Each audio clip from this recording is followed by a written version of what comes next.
Welcome back to Monsters Talking About. I'm a man. Yes, for I Am a Dog Man, part 2. So this is part 2 of the ManDog, Dogman. Okay. The werewolf-like creature, if you will. Now, we had talked about a number of encounters last week. This week, I want to get more to some of the stranger ones, more where you see kind of special abilities and invulnerabilities. Superpowers? Kind of, but more of, I guess not being affected by a bullet would be a superpower. Hell yeah, man. So I'm going to lead off with some of these cases. I got a few of them in here. This might be a little lengthy, but I got a lot of notes. But so I'm going to start off with a 2007 sighting near Selma, Alabama. A man was fishing in a shallow river. He had waders on, kind of like fly fishing, with his dog that was frolicking about. So here's the sound behind him, and what he saw was an upright dog man wading towards him in the water, and he was apparently ready to attack his dog that was nearby in the shallow water. What he did was he pulled out, he had a pistol on him. He fired at the dog man multiple times, and he was close enough proximity to it. He was damn near sure he hit the creature because he had fired at the chest. The dog man did was it simply did an about face and walked into the woods while still standing upright. As far as the man could tell, is that it had no sign of injury, wasn't limping or anything, and he could see no blood in the water or on the shore. Did he use silver bullets? He fired it more than once. It wasn't specific. Silver bullets? No? Oh, I thought you said, did he fire several bullets? No, he did not use silver bullets. Oh, well, then that's his mistake. I've dealt with these creatures before. You got to use silver. Go on. Yeah, but that's how you put them out of their misery, right? Yeah. So there was another encounter, but this was in Missouri. There's lots of Dogman encounters all over the country, or ManDog, sorry. Sorry, I don't want to be sued by... Yeah, we don't want to offend them. They get triggered when you call them Dogman. They're ManDogs. Yes. So this is an eyewitness account out of the Godfrey book, American Monsters, I'm using a lot of. So apparently 2 months ago, this is the witnesses writing in, we witnessed what we'd come to believe was a dogman or a skinwalker, which I'll bring up later, that once spotted us and in turn started hunting these two witnesses. And now what they saw was a little over 6 feet tall, was skinny framed, and then it was extremely aggressive, had a long dog-like snout on its face. And then it approached. They did shoot at it, and they were nearly certain that they'd hit. They carry a sidearm. These few people were out hiking in the area, sorry. And it was in Missouri. Now, he apparently, the author of the letter had said they'd never dream of hurting a Bigfoot, but both Joe and I, Joe, you're in this, they felt they were prey at this point as it kept coming towards them, even in the direction from the flashlight. Even in the direct light from the flashlight, rather, illuminated. It was illuminated. And so what they started to smell was a very strong odor of hay, like it had been holed up in a remote barn. We did track it after I shot it and tracked it as far as we could possibly go without... Were they tracking it due to his blood trail? How are they tracking it? Footprints. Okay. Broken branches, stuff like that, kind of how you track a deer in a deer trail. And apparently they found where it fell down twice. It must have reached to grab something, disturbed leaves or grass. And they did hear it as it fell ahead of them, but they found was very large 7 1/2 inch canine tracks in the dirt. 7.5 inch canine tracks? So, think of it as 7.5 inch bogey footprint. Yeah, that's a pretty goddamn big dog. Wow. Okay. And what they did remark, it was bipedal. Now, I mean, there's some other. I need to get 2 more cases. But in a similar incident happened in the Jefferson Parish, Louisiana, in November 2012. A lot of these are recent, like 2013, 2012, and I believe another 2012 one. So keep your eyes out for a Dogman out there. But there's a hunter. He had taken their dog with him to a field to look for deer and feral pigs. In the middle of the field was a broadcasting tower. Something like a TV or cell phone tower was in this field. And apparently there's a decent amount of paranormal sightings around these broadcast locations in the wilderness. So what state are we in right now? Louisiana. Louisiana, okay. So just as the hunter and his dog reached the tower, the dog froze. Its hackles and its back stood up, and the dog was trembling and growling. You've all seen dogs freak out. Sure. Their sticks up and they get super aggressive. And they had heard a growl. Something growled back, and he shined the light in this direction. What he saw was a creature about 30 feet away from them, had bright yellow eyes, which you've seen a lot of these creatures I've talked about. 7 feet tall on 2 legs, dark fur with a few gray spots. Now, the author did note here, this is for you, Mike, and they referred to him as, when the witness wrote in, they referred to the animal as him because it did have male genitalia. Fuck yes, dude. It is about time. Yeah, the biggest question. It has How some big or how small, but it's there. nice. That's all I needed to know. It had genitalia. Ooh, Correct. 8 inches. At least. Nice and fat. Wow, we don't So know. at this point, the man began to back away slowly, and he And masturbating furiously. That's my own take, but go It ahead. was actually the masturbating bear. But so the man backed away and drew his pistol. The creature then, at that point, got on his all fours and ran into the woods. And as he began to, I guess, retreat back to his vehicle, he'd hear it crashing through the woods and it pump out into the open behind him. The creature was close enough that he said it could have leapt at him, so I'm guessing within 10 to 15 feet.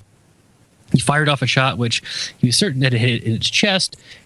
The creature stumbled back and ran into the woods. Now, the man after this drove home and didn't call the authorities because, as it is illegal to shine deer or hogs at night in Louisiana, I guess shining is hunting by flashlight at night. Yeah. So, yet another instance of this. Well, this creature. wasn't either one of those creatures. It's totally separate. I think you're allowed to shoot a ManDog. That's what. That you'd have to probably have. There'd have to be a jury trial. It had a giant cock. It was coming straight at me. Yeah, who knows what he's gonna do with that? Yeah. It'll leapt on me if you know what I mean. I want to take him to the glory hole down the road. How tall did they say this thing was? Like 7 foot? 7 foot. Yeah. With counter 6 to 7 feet, and I mean a lot of man bats are that tall. Yeah. And who else? The Goatman. Goatmen. Right? Yeah. Goatman would come in, and what else was that tall that we've covered? Bigfoot. Bigfoot, obviously. Might be a little taller. It might have been around 6 to 5 feet. Though. Yeah. Also, the Flatwoods Monster was quite large. Yeah, they're all abnormally large creatures that try to terrorize neighborhoods, and it's just the same kind of story, very, very similar to the ones we've heard over and over again, that there's some weird fucking creatures out there. And these newest sightings they're not old, they're fairly recent, within the past 10 years. And I guess the best case here I have was a husband and wife at Crow's Nest Pass in Alberta, Canada. This happened in December 2012. And they were out cross-country skiing near a remote road on, I guess, the wilderness. And they noticed extremely large wolf standing near the tree line where they were at. And the creature stood about 3.5 feet tall on 4 legs. That's 3.5 feet on when it was on 4 legs. So that's a pretty big dog, wolf. Fuck yeah, it is. The creature stood there, and they grew nervous as the creature was looking directly at them and following their movement along with its kind of pacing. And the husband unslung his .22 rifle and shot it in the creature's direction. He aimed at the ground, just trying to scare it off. Thought it was just a big wolf, big coyote. Apparently, the creature looked at the ground where he had shot and began to growl. The look of the creature's face, I guess, it implied it, or they got the feeling of this, that it knew the rifle was too small of a caliber to kill it in one shot or do much damage.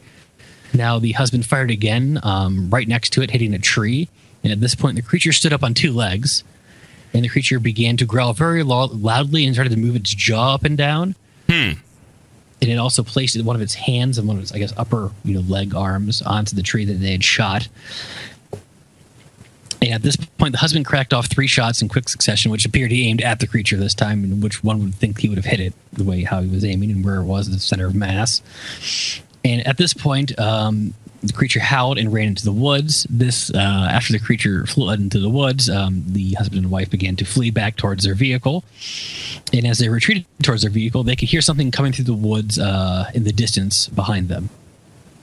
This kind of reminded me, remember the Skinwalker Ranch book a while ago? Yeah, I remember when you went over it. You mentioned the Skinwalker thing earlier, too. Yeah, right. So in the wolf creatures, there were those giant, tall gangly wolf creatures that the security guard shot at, and it really didn't phase them. Oh, yeah. Now, do you remember when earlier in that, whenever they'd find coyote tracks outside their bedroom windows, and they'd see paw prints up on the glass and stuff. Yeah, kind of how they'd go from 2 to 4 legs like that. We're talking about a metamorphosis, a changeling in some way. Changeling, or maybe not a changeling, but more like a werewolf. Regular werewolf, yeah. And also the guards, before he was overtaken by the presumably skinwalkers, said he smelled that dark, musky, wet, dog barn smell, which had the other case I talked about earlier had also smelled that same thing. So there is definitely a lot of there's some similarities here between, as I saw in the Skinwalker Ranch book that I had read, and this case here in particular. Now, to finish that one out, the wife had her cell phone on her, and she thought to take a picture, but the creature, she said she thought it, or she had a feeling that the creature would kill both her and her husband if she had taken a picture. Apparently, this is a common feeling that happens to witnesses of the Dogman, and it also happens to witnesses of other cryptids I've read about so far, or they've gotten that uneasy feeling where they shouldn't be watching this, like that happened with, I guess, the Mothman, or no, who did I do? Was that Mothman or no? That was Dogman. The last time I did Dogman, the West Virginia one I talked about, they got the uneasy feeling, and same with the man bat in Wisconsin. Mm-hmm. Or also he looked up and he kind of like the creature implied to him like you shouldn't be seeing this. And many of the other witnesses also implied that they thought that this creature could jump into their vehicle at any time if it so desired, and it is. Also described with, I guess, many Bigfoot cases as well. And there's also many accounts of, contactees, alien abductees who receive these telepathic messages and communications from extraterrestrials. And just to end, I guess, in the extraterrestrial note, I have one little abduction story. It's only a paragraph. Hold on. How does that relate to this ManDog or anything? Well, just a commonality across, I guess, cryptids that we've read about or discussed on the show. They've had kind of these telepathic abilities, or it's able to make you feel these feelings like you shouldn't be watching this. Okay. Yeah. Powerless against things like that. But how I guess the Dogman might tie in with ETs.